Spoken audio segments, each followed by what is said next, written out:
La Sociedad Española de Radiodifusión presenta... Ser... ¡Viva la radio! Podcast. Siempre. Episodio 59. La mala educación. Muy buenas a todas, todos y todos. Muy buenas, Nerea. Hola, compañero, ¿qué tal? Creo, Nerea, que hoy querías empezar haciendo referencia a la nueva ocurrencia de Díaz Ayuso de crear un centro de atención a hombres víctimas de violaciones. La presidenta de la Comunidad de Madrid ha anunciado su intención de crear un centro de atención a hombres víctimas de violencia sexual sin dar demasiados datos. Ella anuncia que hay un aumento de víctimas de abuso de género masculino, específicamente en la infancia, como si la legislación actual no protegiera a niños y a niñas por igual. También dice que hay un aumento en la edad adulta y aquí aprovecha para señalar las prácticas de hombres gays, precisamente. En ningún caso menciona que las víctimas de violencia sexual tardan años en denunciar los abusos, que los hombres denunciantes probablemente serían abusados de niños y que, a juzgar por los casos que vemos día tras día, esos abusos se producen principalmente en el ámbito familiar y muchos en el eclesiástico. Antonio, a mí me parece, lo más perverso de este anuncio es que si esto fuera verdad sería una buena noticia. Pero ya sabemos que el PP activamente desampara a las criaturas, niños y niñas, en cualquier situación de vulnerabilidad, obstaculizando la educación sexual, les expone a abusos y cercenando párrafos enteros de la ley autonómica que debería proteger a las personas LGTBI de cualquier edad, como uno en el que se dice: ninguna persona podrá ser obligada a someterse a tratamiento, procedimiento médico o examen psicológico que coarte su libertad de autodeterminación de género. O sea, a efectos prácticos, la Comunidad de Madrid lo que hace es proteger las terapias de conversión. De eso vamos a hablar mucho a continuación. No, yo creo que se puede añadir muy poco más, pero esta propuesta, que es frívola, que es manipuladora y es torticera, hace que se desvíe la atención de un tema que sí lo merece, que es la violencia intragénero, una cuestión que iba a ser abordada en la ley LGTBI trans, pero que finalmente quedó fuera. Pero no, esa necesidad legítima no tiene nada que ver con la ocurrencia populista de la presidenta de la Comunidad de Madrid. Lo normal. El podcast de Antonio Nuño y Nerea Pérez de las Heras.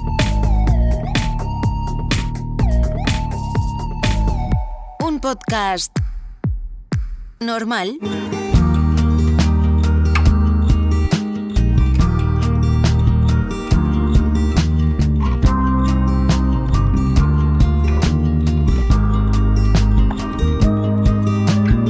La terapia reparativa es una psicoterapia arraigada en el psicoanálisis con elementos de la terapia conductual que posibilita la superación de las atracciones no deseadas, sexuales y emocionales por el mismo sexo.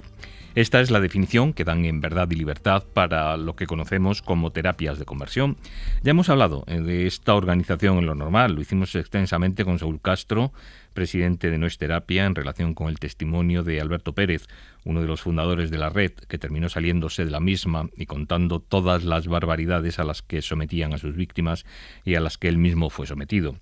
Verdad y Libertad vuelve a la actualidad porque Lourdes Illán, una de sus promotoras, actúa ahora como coordinadora de educación afectivo-sexual de 60 colegios diocesanos de Valencia. Compromís ha denunciado este hecho, así como la existencia de una trama de terapias de conversión en la Comunitat Valenciana. Cesc Roig es diputado de Compromís y miembro de la Comisión de Políticas de Igualdad de Género y del colectivo LGTBI en las Cortes Valencianas. ¿Qué tal, Cesc? Hola, ¿qué tal? ¿Cómo estamos? Muchísimas gracias por la invitación. Oye, ¿cuál es exactamente la labor que realiza Lourdes Illán en relación con esos colegios? Creo que lo primero que deberíamos apuntar es que no estamos en un caso aislado, ¿no? No es un caso de una señora que practica terapias o del profesor del centro de Alacuás que conocimos en julio. Es que nos encontramos delante de una auténtica trama que lo que hace es destrozar vidas a gente. Y en concreto, por lo que me estabas preguntando, esta señora lo que hace es coordinar el programa de educación afectivo-sexual en todos los coles diocesanos. Es decir, en más de 60 coles que reciben fondos de la Generalitat Valenciana, esta señora es la encargada de formar al profesorado en cuanto a materias de educación afectivo-sexual. Vamos a ir uniendo punto por punto los puntos de esa trama de la que nos hablabas, pero vamos a seguir con el caso de Lourdes Illán. ¿Cuál es la relación que tiene ella con el profesorado? ¿Qué es lo que hace exactamente con ese profesorado? Ella, si tú entras en la página web de la Fundación San Vicente Mártir, que es la que coordina, es la fundación donde se amparan todos estos centros educativos, la presentan como una psicóloga con una gran experiencia y un gran currículum, que lo que hace es exactamente eso, formar formar a docentes, formar a gente para que puedan ayudar al desarrollo de la infancia en su día a día, ¿no? ¿Qué pasa? Que esta señora está documentado, como apuntabas en la introducción, el propio Saúl Castro, el abogado Saúl Castro y otros periodistas han denunciado y han destapado cómo esta señora durante más de 20 años ha practicado terapias de conversión. Entonces, claro, estamos delante de una señora que forma a profesores en estas cuestiones cuando ha sido la perpetradora de estas violencias hacia gente del colectivo LGTBI. ¿Y desde cuándo lleva ejerciendo como coordinadora de educación afectivo-sexual en estos centros? Aproximadamente tenemos documentado unos 6-7 años aproximadamente que tiene esta responsabilidad, y conocemos que practicaba terapias de conversión porque ella captaba y preparaba sobre todo a mujeres para llevarlas a estas terapias hasta el 2020. Por tanto, siendo coordinadora de este programa, ella todavía ejercía estas terapias y captaba a mujeres para llevarlas a ellas. Sabemos que estuvo ligada a Verdad y Libertad. ¿Sabemos si sigue ligada a esta organización? Pues ella ahora mismo tiene montado como otro gabinete que se llama Crecer y Madurar. Es verdad que desde la aprobación de la ley trans y ley LGTBI valenciana y ahora con la aprobación de la ley LGTBI trans estatal han depurado mucho a nivel conceptual lo que hablan, ¿no? Entonces sí que sabemos que están empezando a operar desde otras paraasociaciones que igual son la evolución de Verdad y Libertad o de Es Posible la Esperanza en otros casos, desde las cuales están operando, y ya no hablan tanto de curar la homosexualidad, sino de ayudar en la inmadurez de las personas a las que atienden, o incluso de abordar conductas hipersexuales. Sería ahora un poco los conceptos que utilizan para encubrir estas terapias. ¿Sabemos qué son eso de conductas hipersexuales? Pues eso nos tendrían que explicar ellos, la verdad, porque claro, es un poco claro. ¿Qué pasa? Que al final el tema de las terapias ahora, pues con la aprobación de leyes, ¿no?, que sancionan y persiguen, pues está mal visto, y sí que se ha tomado un poco más de conciencia, y por tanto lo que han hecho ha sido pulir a nivel conceptual, pues para que no sea tan evidente. Pero bueno, al final cuando tú entras en estas webs y ves que dicen que lo que quieren hacer es ayudarte en tus conductas hipersexuales o ayudarte a curar heridas que hayas podido tener y que eso te lleva a tener atracción por personas del mismo sexo, pues claro, es una terapia de manual aunque lo vistan de seda. Es preocupante, evidentemente, que esté impartiendo formación a profesores. ¿Sabemos cuál es esa formación? ¿Qué formación es la que están recibiendo esos profesores? Pues es que depende un poco de a quién vaya dirigida la formación, porque sí que tenemos documentado que esta señora ha impartido estos talleres en parroquias, en centros pertenecientes a las iglesias o estas escuelas, directamente a la infancia y a la adolescencia, y ahí de alguna manera lo visten mucho, pero tal cual va subiendo la edad, ¿no?, ya hablan de esto de la atracción por el mismo sexo, y ya empiezan a cuestionar pues que a ti te pueda gustar una cosa o te pueda gustar otra, y por tanto quieren pues empezar a tratarlo según ellos y a curarlo. Y a todo esto, la consellera de Servicios Sociales e Igualdad, Susana Camarero, y Rovira, el consejero de Educación, ¿se han pronunciado al respecto? Pues nuestra nota de prensa que sacamos con el centro de Marchalén, es un centro concertado perteneciente a la diócesis, y con el tema de Lourdes y Jan, han dicho que si no hay una denuncia no piensan actuar. Nosotros los que esperábamos del gobierno de la Generalitat, que es lo que pasaba con nosotras, es que abrieran un expediente sancionador y que investigaran qué es lo que está pasando ahí, porque hemos de recordar que estos colegios reciben fondos públicos de la Generalitat y por tanto se deben a que cualquier niño o niña pueda desarrollarse en cualquier centro, sea público, privado o concertado, pues con la máxima libertad y el máximo respeto. Empezabas diciendo tú, aclarando que el caso de Lourdes y Jan desde luego no es un caso aislado. Llevamos meses recibiendo noticias que tienen que ver con terapias de conversión en relación con el centro Mater Misericordiae. ¿Qué es y a qué se dedica este centro, Sesco? Pues lo que sabemos es que este centro es un centro donde hay varios profesionales, hay parte de gente perteneciente a la iglesia, y captaban a gente para llevarla allí. Y por tanto, es que hay como varias partes, ¿no? Hacen como una parte de yo te hago una terapia psicológica para que tú identifiques que tienes un problema, y luego ya se los llevan a las convivencias o a otros centros a torturar, porque es que no hay otra definición que la de tortura.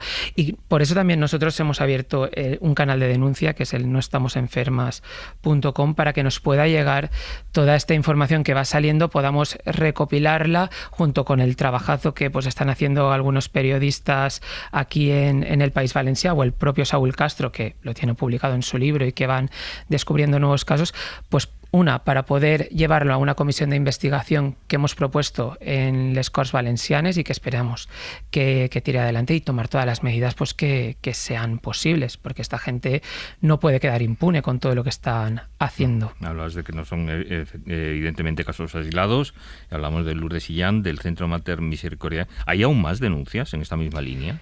Pues nos está llegando información que es muy preocupante. Es que, claro, estamos en la parte de la superficie de esta trama. A nosotros conocimos el tema de Alaquàs y todos los casos que han salido alrededor de este profesor. Nosotros destapamos el tema de otro centro en Marchalenes o el tema de Lourdes Illán, pero claro, hay una auténtica trama para asociaciones de profesionales, donde hay psicólogos, donde hay psiquiatras que facilitaban medicamentos, donde no hay profesorado, donde hay curas, donde hay muchísima gente captando, y claro, nosotros lo que queremos es pues aportar mucha luz a esta trama, que sabemos de ella todavía muy poquito y de lo que se ha podido publicar y nos ha llegado. ¿A todo esto que dice el arzobispado? Pues el arzobispado ha dicho que no le consta que actualmente esté pasando eso. Entonces decir, bueno, habrá pasado durante 20 años, pero como ahora a mí no me consta, pues no voy a hacer nada. Yo creo que hay una responsabilidad de depurar lo que haya podido pasar, y sobre todo, si hay indicios de que ahora están practicando estas terapias y lo están haciendo pues con el tema de curar conductas hipersexuales o la inmadurez, pues yo digo que el arzobispado se debería romangar y clavarse en el asunto a ver qué es lo que está pasando dentro de sus muros. Ya has adelantado algo antes, pero ¿qué iniciativas se han tomado de este compromiso para la investigación y persecución de este tipo de terapias? Pues nosotros básicamente hemos hecho dos cosas. Una ha sido presentar la creación de una comisión de investigación en les Corts Valencianes, que se debatirá en las próximas semanas y que esperemos contar con el apoyo de toda la gente democrática y que tenga un poco de humanidad, porque al final hay vidas que se han truncado por estas pseudoterapias. Y luego hay otra cuestión que Saúl Castro desde No es Terapia, desde la propia asociación ya lo pedían, que es el tema de reformar el Código Penal y tipificar estas terapias como un delito. Esta votación ya llegó al Congreso hará un par de años y nos quedamos Compromís, Más País y poco más votándola a favor de tipificar estas conductas. Esperamos que al llegar ahora, que llegará, porque es un debate que está encima de la mesa, pues más fuerzas de la izquierda y progresistas se sumen a esto y reformemos el Código Penal. Compromís lo vamos a impulsar y lo vamos a llevar hasta el final. Es una reflexión que le hemos pedido precisamente a Joan Baldoví, que escucharemos al final de este episodio, pero parece muy evidente que esa es una de las lagunas que presenta la ley estatal LGTBI, ¿verdad? Exacto. A ver, aquí hay que poner en contexto todo, ¿no? Las leyes LGTBI trans, por ejemplo, las valencianas, cuando se aprobaron en 2017 y 18, pues eran una revolución y fueron un avance muy importante. La ley trans estatal también ha sido un avance muy importante, pero no solamente con esas leyes, porque claro, aquí lo que pasa es que esas leyes persiguen y sancionan administrativamente, pero no hay una causa penal. Entonces, ¿qué pasa? Que la persona que denuncia se ve con serias dificultades de poder explicar, incluso verbalizar públicamente lo que le ha pasado, porque al final no está tipificada la terapia, por tanto entra como un delito de odio, cualquier otro delito con ciertos agravantes, y eso hace también que el jueza tenga que interpretar qué es lo que está pasando, y bueno, pues hay un desamparo total hacia estas víctimas que necesitan pues de mucha más protección, y por eso proponemos que se modifique el Código Penal, como hace la asociación No es Terapia, pues con su presidente Saúl Castro a la cabeza. Recordemos esa página web que nos comentabas antes en relación con las denuncias sobre este tema. Exacto. Nosotros hemos abierto un portal para que la gente que tenga información, aunque sea pequeña, aunque sea un taller que se haya impartido en una clase, hasta una propia terapia que haya podido sufrir, que es noestamosenfermas.com, donde pueden entrar y anónimamente o como deseen nos pueden hacer llegar la información que tengan, y nosotros desde Compromís pues la utilizaremos para llevarla a esa comisión de investigación y obviamente para brindarles todo el apoyo a estas personas, incluso derivarlas a recursos como la Asociación de No es Terapia, para que les puedan ayudar en presentar una denuncia si es que no lo han hecho todavía. Pues Roc, muchas gracias por hacernos partícipes de la denuncia, y esperemos que de una vez por todas este tipo de prácticas queden definitivamente fuera de la legalidad. Muchísimas gracias a vosotras por el espacio y por preocuparos también por estos temas. Un abrazo, Cesc. Un abrazo.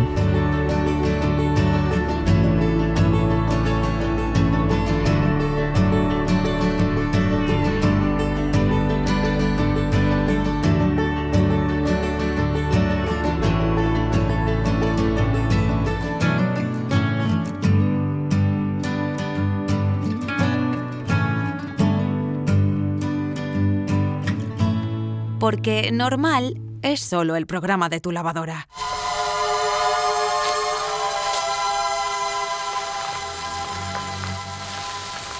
¡Vamos! ¡Riégueme! ¡No se corte! ¡Riégueme! ¡Qué calor! ¡Qué sofoco! Esta noche no lo soporto. Anda, vamos. Que ya se ha acabado la sesión de hidroterapia.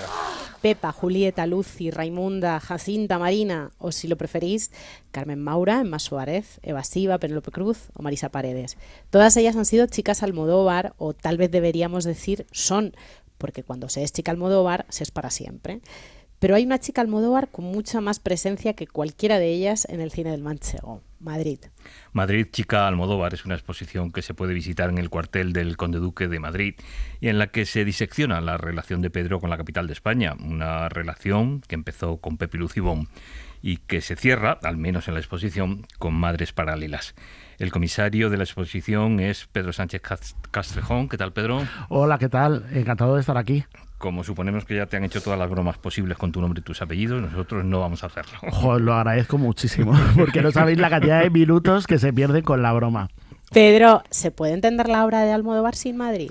En absoluto, porque ha rodado toda su filmografía en Madrid, incluso esta última película, La habitación de al lado, ha recreado Nueva York, el piso donde que hay escenas de Tilda.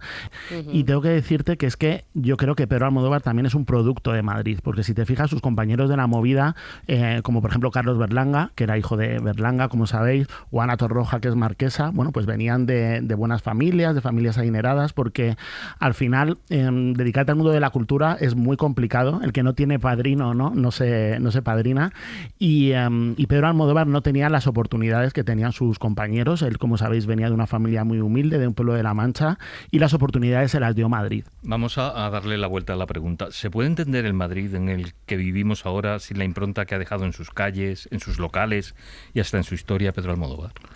Pues es como si me dijeras si se pudiera entender Nueva York sin Woody Allen. Yo creo que no, sobre todo además, fíjate, para los visitantes. Yo conozco, porque hay mucha gente fuera de España que ha conocido Madrid a través de las películas de Almodóvar. Sobre todo al principio, en la movida. La gente se pensaba que Madrid era esa ciudad loca que aparece en Pepi Lucibón y otras chicas del montón, en Laberinto de Pasiones. Y bueno, yo creo que todo el mundo, cuando llega el verano en agosto, quien no hemos querido ser Carmen Maura, ¿no?, y decir riégueme, y yo te confieso que yo lo he hecho. O sea, yo sí, le pedí una vez a un limpiador cuando todavía estaban con la manguera, riégueme, y me regó. Se agradece ese mundo de fantasía de Almodóvar en el que viven todas estas mujeres tan variopintas. Hemos mencionado el riégueme de Carmen Maura, a Tilda Swinton. Las chicas Almodóvar son madres, hermanas, novias, amantes. Pero, ¿qué tipo de chica Almodóvar sería Madrid? ¿Es quizá una Mariliendre? Madrid. Porque una cosa que tienen en común es que casi todas son mariliendres. Sí. Pues mira, yo esto se lo escuché hace poco a Alana, la autora de La mala costumbre, diciendo que ella se identificaba mucho con Madrid porque era como la fea, pero la simpática, la que te da calor, la cariñosa. Pues es verdad que es esa ciudad que igual no es tan bella, sin duda, como otras grandes ciudades, pero es con la que te quedas. Sí, puede ser la Marilyn de la divertida. Sí, me parece una buena definición. Muchos de los escenarios que se recogen en sus películas intentan reproducir los lugares en los que convivió y convive con su madre y con sus hermanas.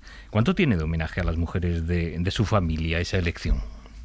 Pues totalmente, porque como se cuenta en la exposición se abre con la figura de la madre, que sabéis que aparece en muchas de las películas de Pedro Almodóvar, y Pedro, la primera vez que escucha hablar de Madrid es a través de su madre. Su madre le dice que ella en la infancia fue a Madrid, como que vio a las infantas, y le transmitió ya un Madrid de fantasía, y Pedro Almodóvar se imaginaba que Madrid era como una ciudad como si sí emperatriz, y ya se piensa que es una película. Y luego sus hermanas viven en Parla, y en La flor de mi secreto el personaje de Chus Lampreave y Rosy de Palma eran un alter ego de su madre y de su hermana, que vivían en Parla, y cuando rodaron esas escenas tan divertidas de cara de ladilla, etcétera, de hecho Chus Lampreave en La flor de mi secreto dice: no quiero que me operen porque una operación es como un melón cerrado, hasta que no lo abres no sabes cómo va a salir. Eso lo dijo la madre en el mismo rodaje, mientras estaban rodando, y Pedro lo metió.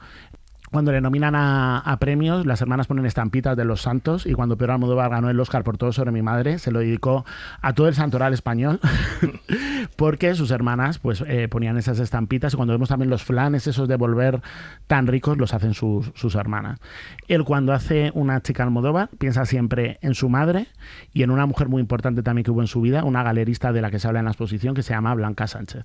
A pesar de lo que pueda parecer, la relación de Pedro con Madrid no siempre ha sido una relación idílica. Hablabas tú de esos barrios periféricos, pero la relación con el director también tiene altibajos. En la exposición nos cuentas, Pedro, por ejemplo, que tras Laberinto de Pasiones él consideraba que Madrid se está convirtiendo en una ciudad narcisista y que no se encontraba demasiado cómodo en ella.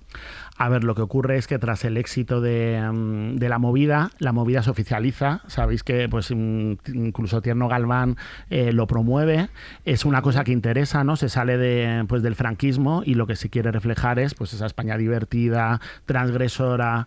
Entonces él se sintió utilizado por los políticos, y es por eso, por lo que dice, hay un texto en la exposición que dice que Madrid se está convirtiendo en una ciudad narcisista, consciente de sí misma, y es verdad que lo bueno que tiene Madrid pues es que no tiene conciencia de sí misma, ¿no? Que no tiene un sentimiento nacionalista negativo. También queda claro que, salvo excepciones, el Madrid que aparece en las películas de Almodóvar no es el Madrid de Postal, no aparece ni el Palacio Real, ni el Bernabéu, y la Cibeles, por cierto, la única vez que aparece es precisamente en una postal. Efectivamente, en Mujeres a borde de un ataque de nervios, los protagonistas, si recordáis, Fernando Guillén y Carmen Maura, se envían postales de amor. Los dos viven en Madrid, pero se envían postales de amor, una cosa muy poética, ¿verdad? Y la postal que sale en la película, que tenemos una similar en la exposición, es de la Cibeles. Efectivamente, Pedro Almodóvar huye de ese Madrid de Postal. No sale la Cibeles en sus películas, no sale el Paseo del Prado, ni el Museo del Prado, ni el Thyssen.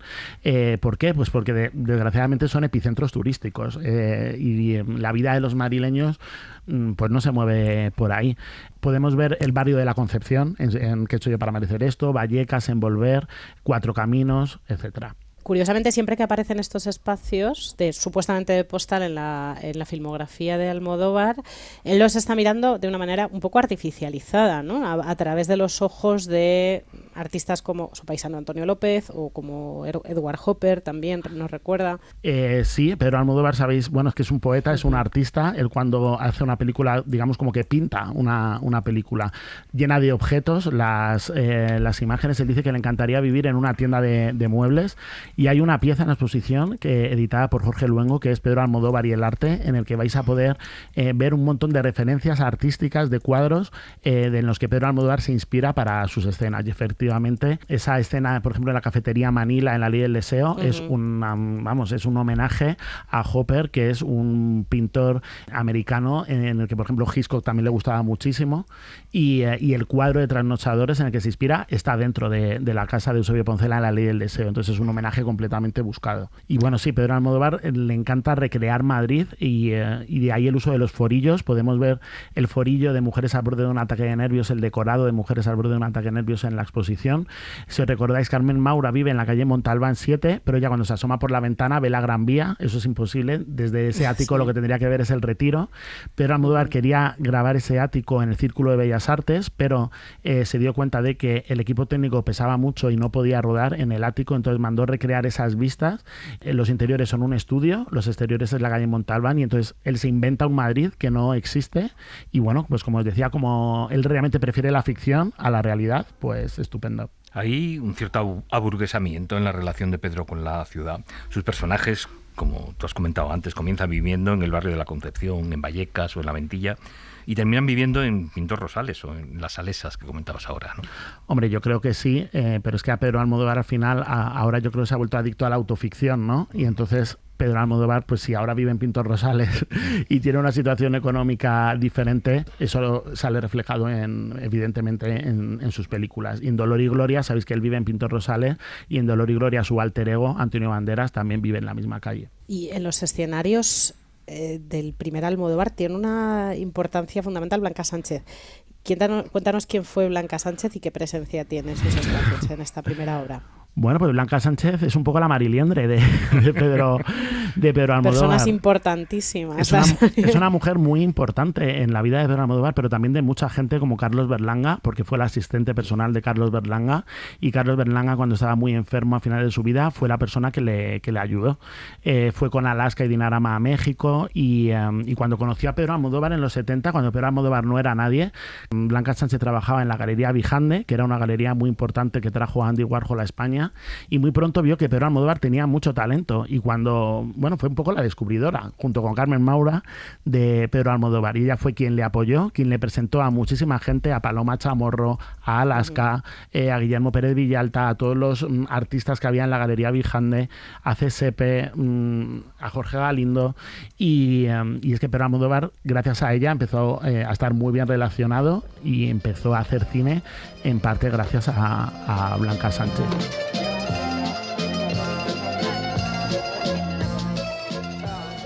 Bueno, pues deme dexedrinas o alguna cosa parecida. Es que estoy muy mal de los nervios. Tendrá el síndrome. ¿El síndrome? ¿Y qué es eso? Mire, señora, vaya al médico, dígale que es drogadicta y que le extienda una receta. ¿Yo drogadicta? Pero encima me insulta. Señora, todo lo que usted me está pidiendo son drogas. Son muchos los espacios que se repiten una y otra vez en la obra de Pedro. Esos espacios están todos en esta exposición. Están, por ejemplo, las farmacias. ¿Por qué tienen tanta presencia en su obra? Bueno, pues porque unas mujeres al borde de un ataque de nervios, ¿no?, necesitan medicarse. Pero, por ejemplo, la farmacia Cardona, que sale en esta película, que está muy cerca de aquí, en la plaza en la plaza Luna. Yo cuando fui a verles, me contaron una anécdota muy chula, la verdad, que es que si os fijáis, en la película aparece un crucifijo, y me contaron los dueños que ese crucifijo era de los antiguos dueños de la farmacia, del suegro del actual dueño, que murió en Paracuellos, asesinado, y entonces por respeto a él le tenían ahí el crucifijo, y Pedro Almodóvar, para que saliera el crucifijo, se metió en el escaparate de la farmacia para que saliera, que son estas cosas que es verdad muy españolas, de que hace un crucifijo en una farmacia. Y también en Mujeres dice que es una película con un Madrid idealizado, en el que en las farmacias te dan orfidales o morfidales, como dicen en la película, sin receta médica. En los taxis aparecen siempre que quieres, y hay revistas y todo lo que necesitas dentro de los taxis, pero en el que las mujeres, como en la vida real, los hombres las siguen abandonando. Los mambo taxis, ojalá existieran en la vida real, ¿verdad? Es conocida la fijación que tiene Pedro Almodóvar con el tema de la muerte. ¿Es el motivo por el que los cementerios son espacios tan habituales en sus películas? Yo creo que narrativamente un autor lo que más necesita de sus personajes es o que se mueran, ¿no?, o que viajen. Entonces, por eso los cementerios son pues epicentros de la filmografía de Pedro Almodóvar, y también los hospitales. Y como necesita que los personajes necesiten viajar, también una de las localizaciones donde más aparece Madrid es en el aeropuerto de Baraja. Gran parte de sus películas son muy teatrales, ¿no? De hecho, algunas se han llevado al teatro, en los escenarios de medio mundo, y esto se nota también en la cantidad de salas de teatro que aparecen en el cine de Almodóvar. Mencionabas Todo sobre mi madre, por ejemplo, Dolor y Gloria. Pero Almodóvar le debe mucho al teatro, y uno de los teatros que yo destacaría de su filmografía es el Teatro Bellas Artes, el Teatro José Tamayo, donde se graba esa escena de Todo sobre mi madre, donde van a ver un tranvía llamado Deseo y atropellan a Eloy Azorín. Pero es que además ese teatro fue donde se conocieron Carmen Maura y Pedro Almodóvar. Pedro Almodóvar tiene un pasado como actor, cuando vayáis a la exposición lo vais a conocer. Él hizo junto con Carmen Maura una obra de teatro de Sartre, Las manos sucias. Y es ahí donde conoció a Carmen Maura. Él tenía un papel meritorio, pero se metía todos los días en el camerino de Carmen Maura. Carmen Maura en ese momento, bueno, pues se había divorciado, le habían quitado a los niños, estaba muy mal, y conocer a Pedro Almodóvar le dio muchísima diversión, y Carmen Maura, cuando conoció a Pedro, decidió apoyarle, y ya Carmen Maura era una actriz importante y decidió hacer sus cortos en 8 milímetros, o Pepe Luis Cibón y otras hijas del montón, que si la habéis visto es como una película amateur, y Carmen Maura, que ya era una gran actriz, que ya había hecho cine, teatro, hizo esa película.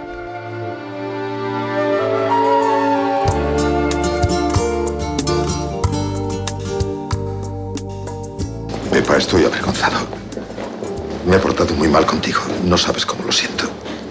Lo único que quería era hablar contigo. Llevo 2 días y 2 noches esperándote, buscándote por todo Madrid, dejándote recaos en todas partes. Esta noche podemos hablar.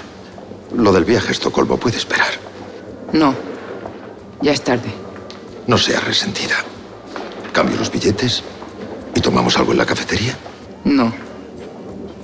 Ayer, esta mañana a mediodía, todavía era posible. Pero ahora ya es tarde. Hace ya 2 horas que es tarde.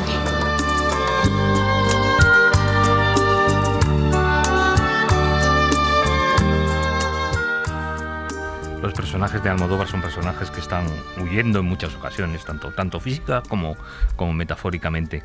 ¿Es esa la razón que explica que el aeropuerto de Barajas, que antes citabas, sea uno de sus escenarios preferidos?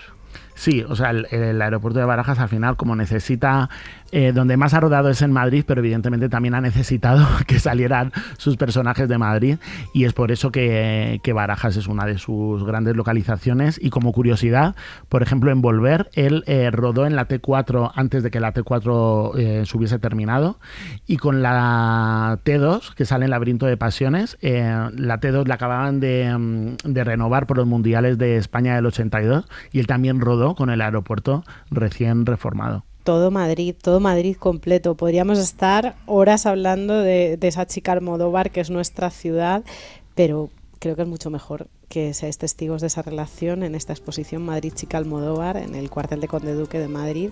Pedro Sánchez Castrejón, muchísimas gracias, ha sido un placer escucharte. Muchísimas gracias a vosotros. Gracias, Pedro.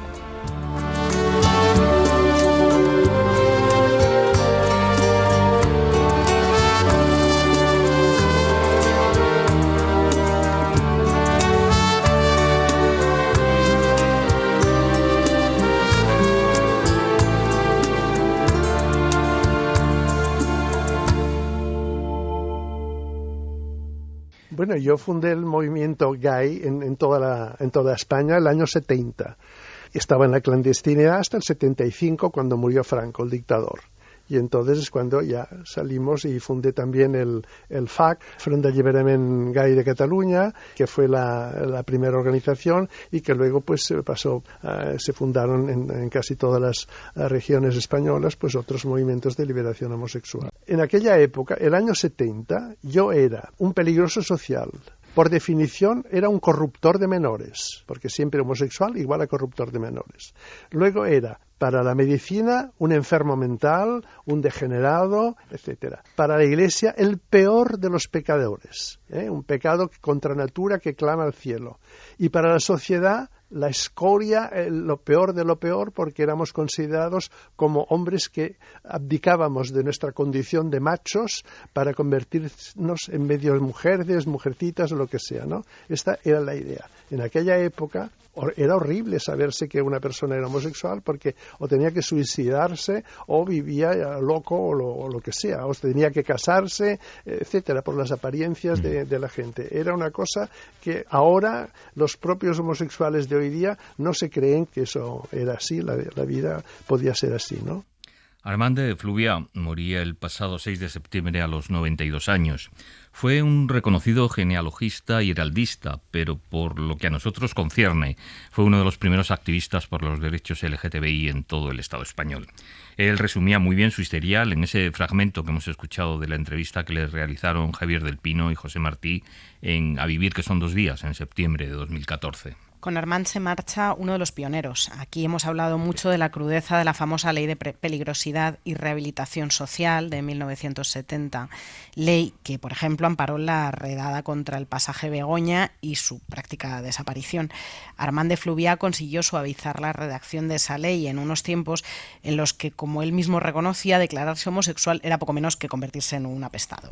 Vamos a hablar de Armand con personas que le conocían bien. Jordi Samsó es el presidente de Casalblanda. ¿Qué tal, Jordi? Hola, muchas gracias por invitarnos. Josep María Mesquida es patrono de la Fundación Enllaç. Encantada de tenerte con nosotros, Josep María. Muchísimas gracias, encantado también de participar en vuestro programa. Creo que lo primero que debemos pediros a ambos es una valoración.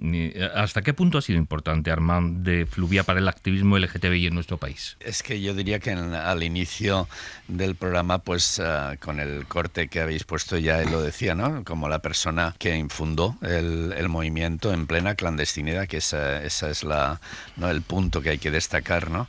Y a partir de pues un hecho, digamos, legislativo como era, digamos, poner actualizada, que es lo que se pretendía, la ley de peligrosidad social del año 1954, y que en el 1970 se intentaba actualizar añadiéndole lo de rehabilitación, entendiendo que las personas homosexuales eran personas enfermas y a las cuales se podía reeducar y, por lo tanto, reinserir en la sociedad. Hemos leído que muchos medios destacan que Armand fue la primera persona que salió en televisión española en 1978 declarándose homosexual.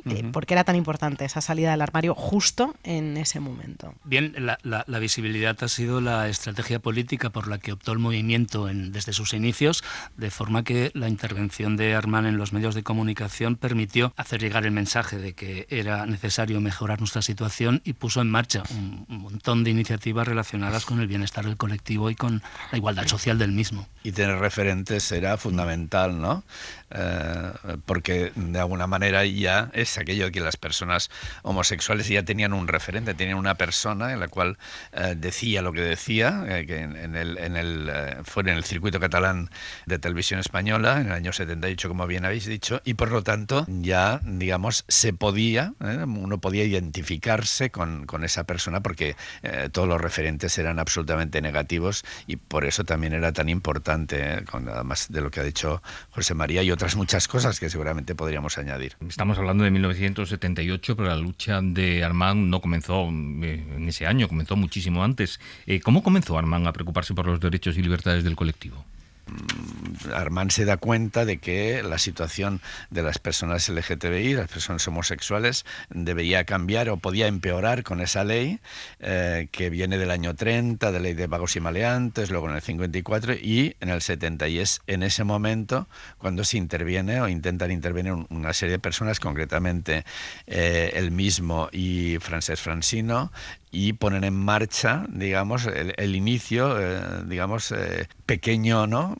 Crepúsculo, nada, era insignificante, que luego se convertiría en el MEL y más tarde, del 72 al 75, digamos, la puesta en marcha del FAC, del Front de Lliberament de Cataluña, que antes debía de llamarse de otra manera, Agois, que Agois fue una revista que se publicaba y que, como bien ha explicado muchísimas veces, explico muchísimas veces Armand, se ciclostilaba en el Estado español, se enviaba a Francia y a Dinamarca para poder ser impresa y desde esos países se enviaba por correo al Estado español. Eso fue también un acto, digamos, fantástico de militancia y de jugarse la piel, porque este era el tema, ¿no? De que, digamos, era todo absoluta y totalmente clandestino. Habláis precisamente de la fundación del Front de Lliberament Gai, desde el que se impulsa el Instituto Lambda. ¿Qué era el Instituto Lambda? El Instituto Lambda, digamos, desde el primer comienzo ya Armand y otros activistas tuvieron presente de que hacía falta otra organización, una organización política como era el FAC, de reivindicación, ¿no? y de lucha por los derechos, y otra organización en la cual las personas tuvieran un espacio de crecimiento personal, de encuentro, y donde se pudiera también orientar y asesorar a instituciones y a personas, digamos, individualmente también, ¿no? Estudiosos y estudiosas. Y con esa idea nace el Instituto Lambda, que luego más tarde, en el 1988, pasa a ser Casal Lambda, pero es la misma organización. ¿Por qué se convierte en el actual Casal Lambda? Pues porque confluye con una plataforma ciudadana. Eso, claro, hay que contextualizarlo, ¿no? La situación que se vivía, digamos, en el Estado español y concretamente en la ciudad de Barcelona, pues los ayuntamientos democráticos empezaban a desplegarse y a crear estructuras para la participación ciudadana. De aquí vinieron los primeros centros cívicos y los casales, ¿no? Y fue el momento en el que se creó una plataforma también dentro del FAC, en la cual se llamó Plataforma Procasal o Coordinadora Procasal, en la que se pedía al ayuntamiento que se creara un espacio asociativo para que pudieran encontrarse el conjunto de entidades LGTBI y, por lo tanto, que tuvieran un espacio reconocido específico, ¿no? Josep María, ya hemos hablado en algún episodio de Lo Normal de la Fundación Enllaç, pero recuérdanos qué es esta fundación. Bien, la Fundación Enllaç es un proyecto que se inicia hace algo más de 15 años.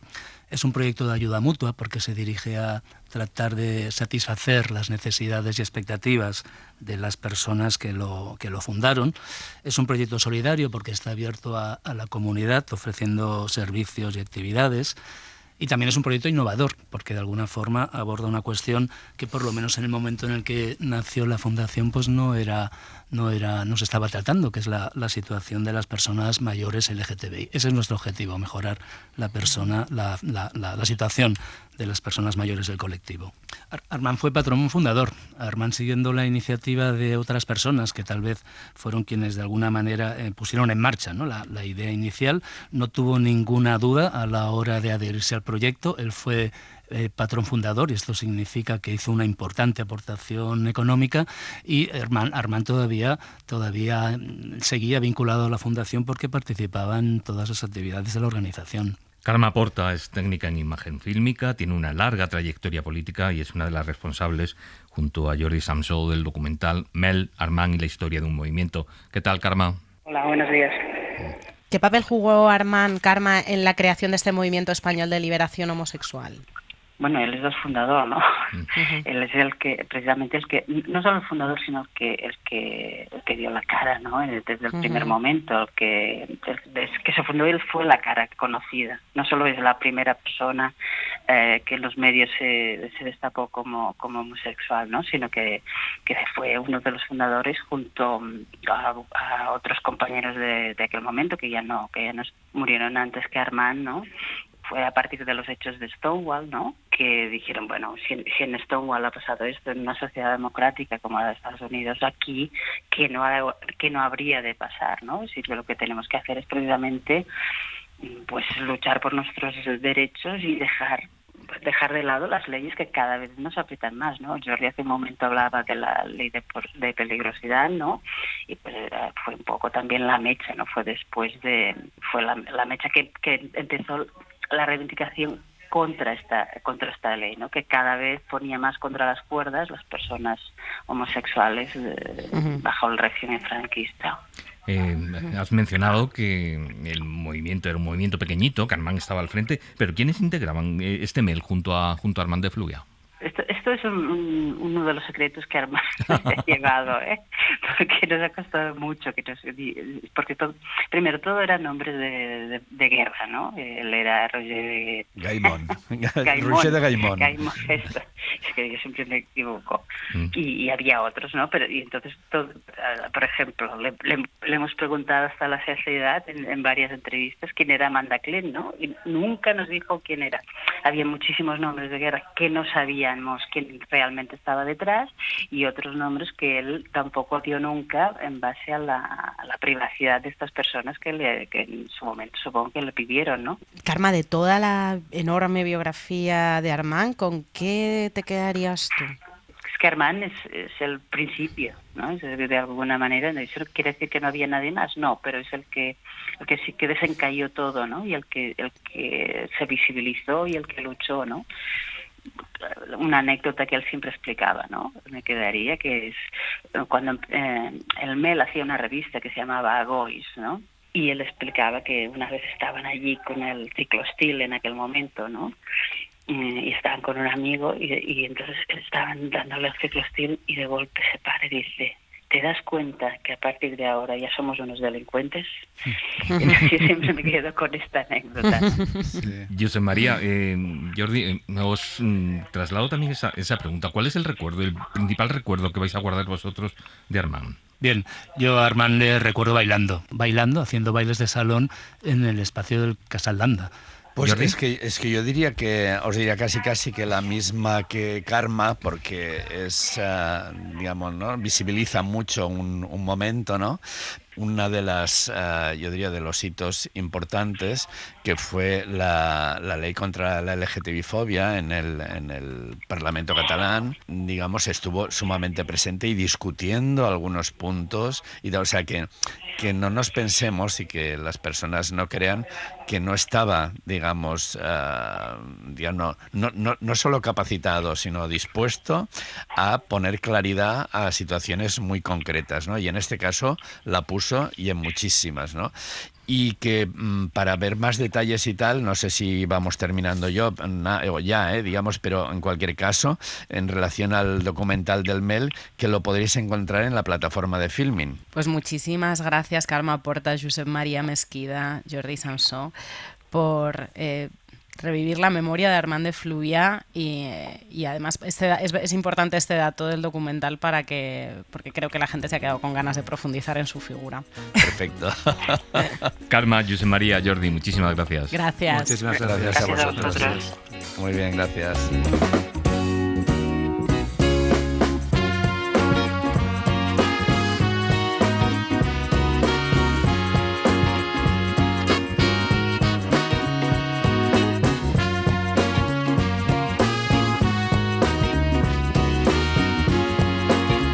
Hemos hablado largo y tendido con Cesc Roig sobre terapias de conversión en la Comunitat Valenciana. Le hemos pedido al líder de Compromís, Joan Baldoví, que firme la columna de este episodio. He sido maestro de escuela durante muchos años. En las clases he podido apreciar la diversidad que uno encuentra cuando pisa una clase de una escuela y lo mal que lo pasan algunos niños y algunas niñas cuando son simplemente diferentes. Por eso me ha impactado conocer que haya un profesor que sea tutor de una clase de niños y niñas, que tenga un libro donde aparecen señales de alarma de una masculinidad inmadura o de una feminidad inmadura. Es decir, que un niño que no le guste jugar a fútbol, que un niño que sea hipersensible, o una niña que lleve el pelo corto, que le guste jugar a deportes de equipo o que no le guste llevar falda. Me preocupa seriamente que haya un profesor que tenga a cargo niños y niñas y que sea capaz de ver estas cosas como señales de alarma. Como padre, como profesor, me preocupa profundamente, pero me preocupa mucho más que la responsable de formación de 60 escuelas diocesanas, responsable de formación del profesorado, haya practicado terapias de conversión. Terapias prohibidas, pero que no son delito. Me preocupa profundamente que la Consellería no haya hecho nada al respecto y que esta profesora siga estando a cargo de la formación de profesores. Es tremendamente preocupante. Por tanto, yo cuando fui diputado voté para que estas terapias de conversión sean delito. Y nosotros seguiremos luchando y nos reafirmamos en la convicción que estas terapias tienen que estar prohibidas y además tienen que ser un delito. Las escuelas, las clases tienen que ser espacios seguros para nuestros niños y nuestras niñas.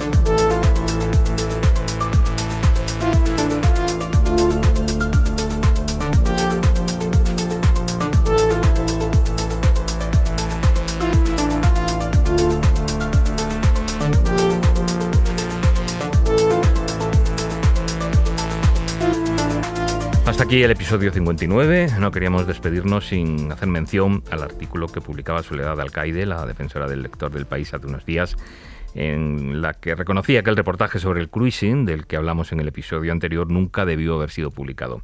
Si rectificar es de sabios, pues no tenemos otra cosa que alabar esa rectificación. Además es una buena rectificación, no es un perdón y ya está, es una rectificación detallada. ¿Por qué esto está mal? Porque no debería haberse publicado, porque no tiene un tono periodístico adecuado. Agradecemos mucho los detalles. Nos marchamos ya y lo hacemos los de siempre, y hoy además María Jesús Rodríguez, Luis Miguel Ortiz, David Nieto, Rafa Yuste y Geray Martínez.